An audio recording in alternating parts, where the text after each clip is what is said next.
The Spartans didn't just conquer their enemies, they conquered themselves first.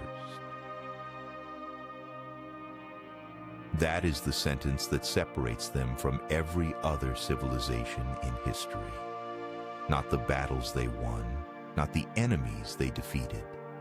The fact that before they ever faced another man on a field of war, they had already faced themselves.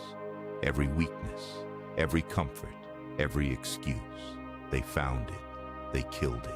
And what was left standing was something the ancient world had never seen before and has never seen since.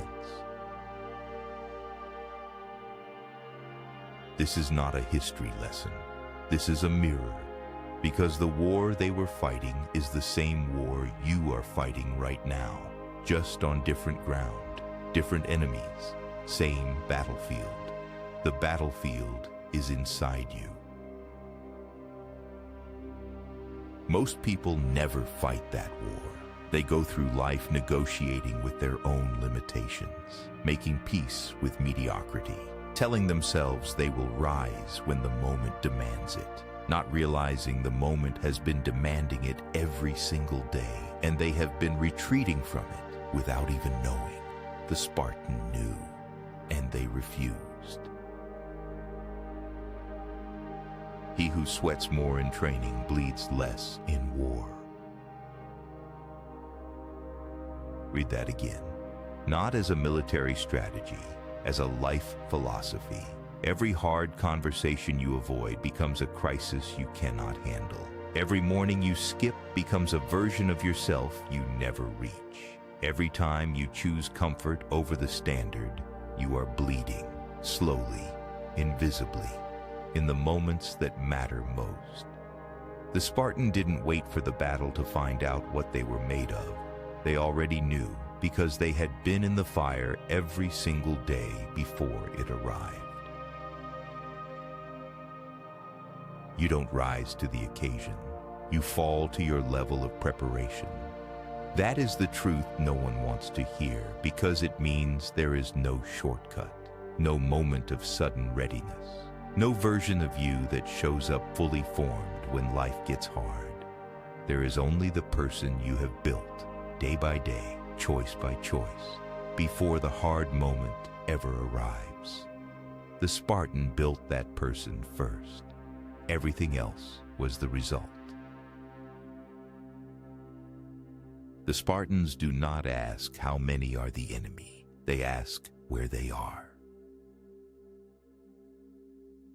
There is a version of confidence that comes from numbers, from odds, from making sure everything is in your favor before you move. And then there is the Spartan version, which doesn't care about any of that, because the Spartan has already settled the internal question. They are not walking into battle wondering if they have what it takes. That question was answered in training, in the cold, in the years of refusal to quit. What remains is not arrogance, it is certainty. The most dangerous person in any room is not the loudest one. It is the one who has already made peace with every possible outcome and decided to move anyway. That is the energy the Spartan carried. Not aggression, not recklessness, settled power. The kind that doesn't need to announce itself because it has nothing to prove, only something to do. Stop counting the odds. Start moving toward what needs to be done. King Philip II of Macedon, one of the most powerful rulers of the ancient world, sent a message to the Spartan king, a threat, calculated to break their resolve before a single sword was drawn.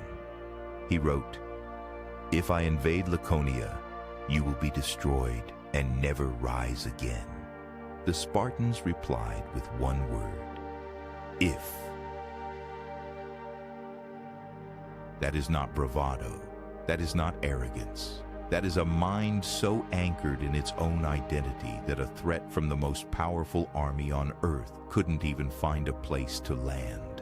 Most people spend their entire lives managing what other people think of them, shrinking, adjusting, softening their edges so the world finds them easier to accept. The Spartan didn't negotiate with fear, not their own and not yours. One word, no explanation, no defense, just the quiet, total refusal to be moved. That is the standard. When the world tries to threaten you, when someone tells you what you cannot do, what you will never become, where your ceiling is, your answer is one word: if. Because your identity is not up for debate. It is not something that bends under pressure from outside. It is something you have already settled inside, and nothing that arrives from the outside can touch what has already been decided within. For the Spartans, abandoning a fight and returning without your shield was considered a profound dishonor. So whenever their sons and husbands left for war, Spartan mothers and wives would tell them, "Come back with your shield," or "on it." Think about what that means. The people who loved them most, the ones with every reason to say, "Come back alive, come back safe, come back at any cost," said something else entirely. They said, "Come back having held your ground," or "Don't come back the same person at all." Because a life lived in retreat, a life that chose survival over honor, was not a life they recognized as theirs. This is not cruelty. This is the highest form of love, the kind that refuses to let you become less than what you are capable of. The question every person has to answer at some point is this: what are you carrying into your battles? Your word, your standard, your identity.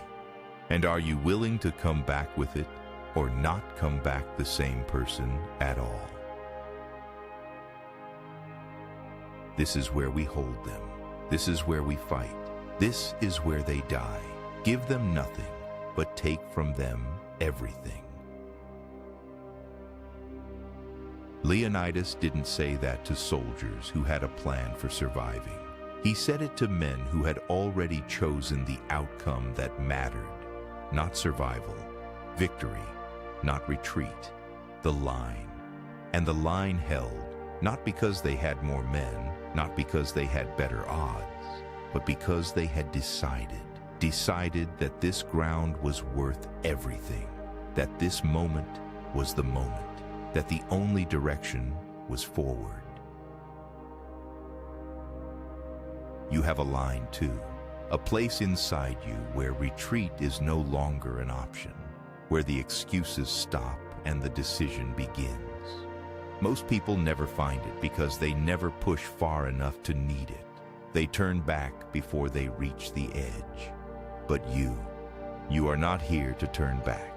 You are here to find the line, plant your feet on it, and hold.